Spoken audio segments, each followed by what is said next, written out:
বেতেরের নামাজে দোয়া কুনুত না পারলে এই বেতেরের নামাজটা আপনি কীভাবে আদায় করবেন?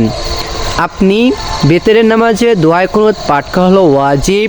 কেউ যদি ইচ্ছাকৃতভাবে ওয়াজিবকে ছেড়ে দেয় তাহলে কিন্তু তার নামাজ হয় না, তাকে সাহু সিজদা না দিলে কিন্তু নামাজ হয় না।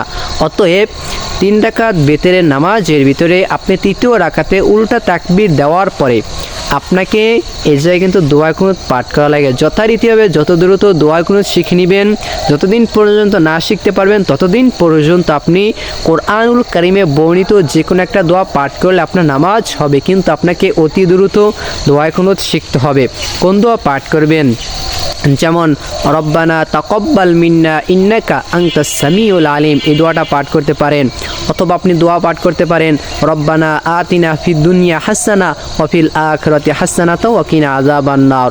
অথবা আপনি কোরআনুল কারিমে বর্ণিত যে কোনো দোয়া পাঠ করলে কিন্তু আপনার নামাজ হয়ে যাবে ইনশাআল্লাহ। তাহলে অবশ্যই জানতে পারলেন, ভিডিওটাকে শেয়ার করে অন্যকে দেখার সুযোগ করে দিবেন। এমনকি আপনি যদি কখনো ভুলে যান তাহলে কিন্তু জানতে পারবেন। অবশ্যই ভিডিওটা টাইমলাইনে শেয়ার করে রেখে দিবেন ইনশাআল্লাহ।